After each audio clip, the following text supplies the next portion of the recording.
Bonjour, une petite vidéo pour illustrer le cours sur les classes abstraites. On est toujours et vraiment encore dans le concept de l'héritage. Donc si je reprends le poly, en fait on se propose de parler de formes géométriques comme sur un petit logiciel de dessin simple comme Paint.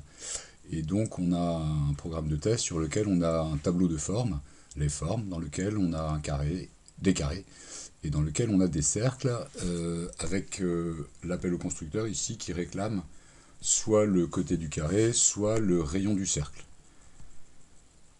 Actuellement, en fait, je fais une boucle pour parcourir toutes mes formes et je m'aperçois que ce soit un carré ou que ce soit un cercle, je lance une méthode qui s'appelle R, sans aucun paramètre, et qui va me produire le résultat suivant. Je fais un run. Donc le résultat, ça va être que mon premier carré de rayon de côté 10, bah, il a une surface de 10 fois 10, donc 100. Ensuite, mon carré de 2, de côté 2, il a une surface de 4. Mon cercle d'un rayon de 10, il a pi fois 10 fois 10, donc 314 fois 10 fois 10, donc 314, mettons centimètres carrés. D'accord, rien de spectaculaire. D'autant plus que ici, en fait, c'est de la programmation classique dans le sens où on a une classe carré et on va avoir une classe cercle. Donc la classe cercle, par exemple, est à l'image de la classe carré. Elle dispose d'une propriété privée qui est son rayon, qu'on réutilise dans le constructeur ici, tout simplement, et d'une méthode spécifique R avec le calcul de l'aire d'un cercle, donc pi fois R au carré. Et puis, bah, carré c'est pareil, sauf qu'il dispose d'une propriété privée qu'on a nommée cette fois côté. Le constructeur donc remplit en fait cette information, cette propriété privée, et puis il dispose de sa propre méthode de calcul de l'aire, à savoir bah, 2 fois le côté, enfin côté fois côté. Donc l'idée ici c'est que on va pouvoir regrouper, ou à terme en fait, ces formes pourraient avoir d'autres propriétés et d'autres méthodes communes que le calcul d'air.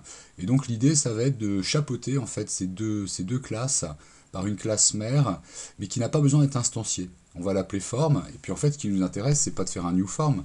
Ce qui va nous intéresser, ça va être, vous pensez au logiciel de dessin, de faire un new carré, de dessiner un carré, donc en fait, de dessiner un cercle, de dessiner un triangle, de dessiner un losange, enfin, tout ce que vous voulez, mais pas de dessiner une forme qui est abstraite.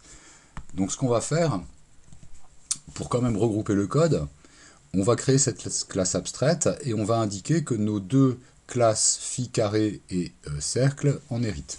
Donc on y va, on utilise le mot-clé abstract. Abstract, on va attendre abstract classe.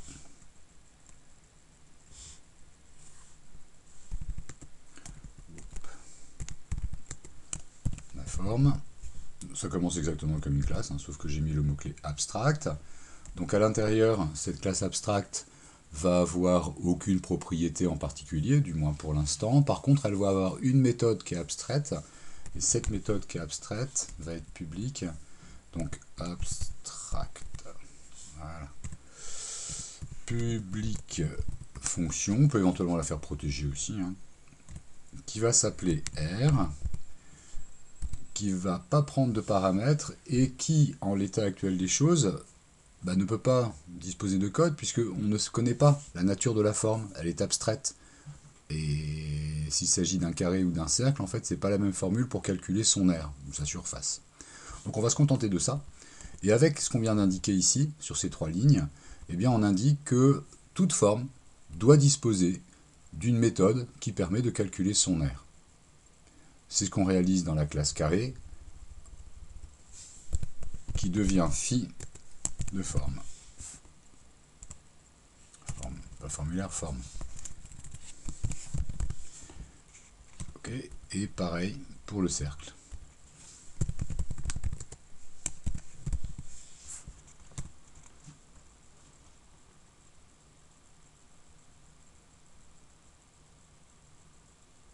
Ok, donc là, on vient en fait de chapeauter la classe carré, la classe cercle, qui sont vraiment des formes concrètes, d'une classe abstraite qui s'appelle forme. On va vérifier que le code continue toujours. Pof. Run. Ok, on a toujours le même résultat. La seule chose en fait qui change, c'est que maintenant, on impose un comportement à toute forme qui est une classe phi de la classe forme. Ça veut dire quoi? Ça veut dire que si maintenant je vais définir une classe rectangle, on va regarder ce que ça donne, ici, si je pars sur une classe rectangle, donc c'est une forme avec hop,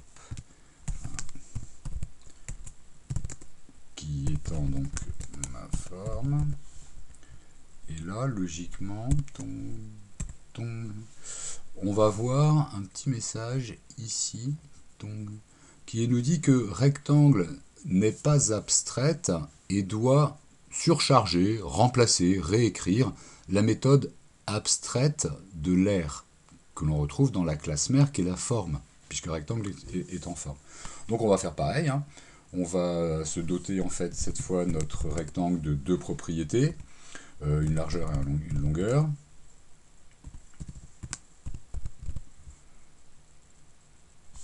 Donc un U, hop, hop, hop. Je vais me créer un constructeur pour mon rectangle.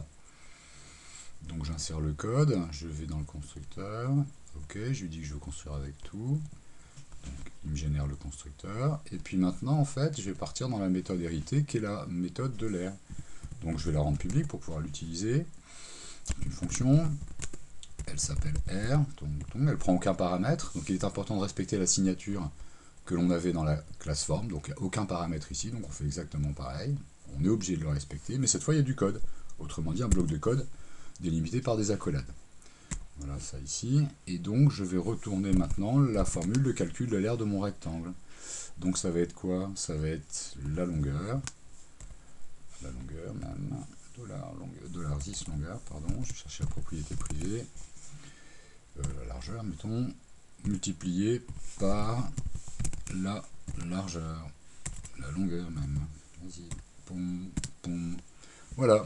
Et vous voyez que là maintenant il est content, il râle plus, et il signale ici que la méthode R en fait implémente une méthode qui provient de forme.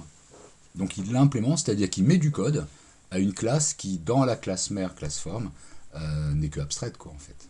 On essaye, on va se rajouter ici un rectangle, donc je vais prendre mes formes, je vais créer un rectangle, donc mon rectangle ici, il est là, il prend deux paramètres, largeur et longueur, je vais mettre 10 sur 10, hein.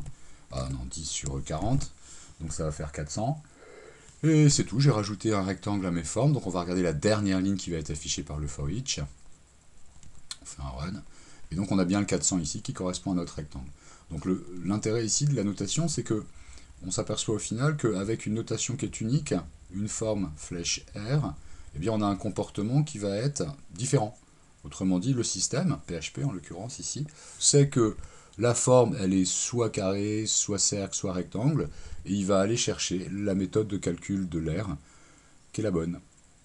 Voilà. Si on veut aller un petit peu plus loin, l'intérêt étant ici relativement minimisé, puisqu'on a simplement centralisé une méthode de calcul de l'aire, eh bien on pourrait évidemment ici avoir des propriétés qui sont communes, donc particulièrement la couleur de remplissage. Donc si vous voulez rajouter à une couleur de remplissage, plutôt que de la mettre dans votre carré, dans votre cercle, dans votre rectangle, puisqu'elle est commune à toutes les formes, vous allez mettre dans forme.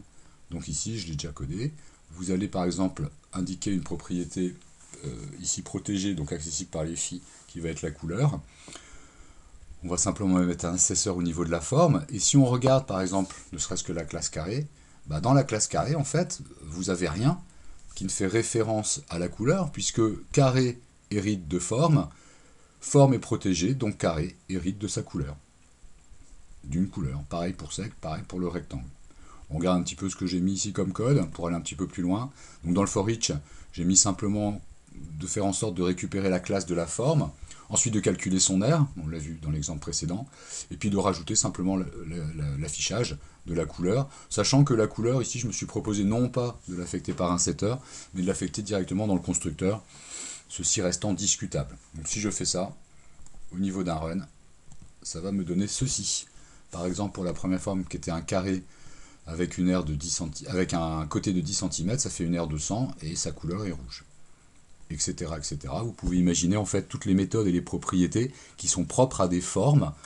Si ce n'est pas spécifique à un carré et à un rectangle, à ce moment-là, vous pouvez le mettre dans la classe mère qui va être forme. Voilà, fin de la petite démo. Bonne fin de journée.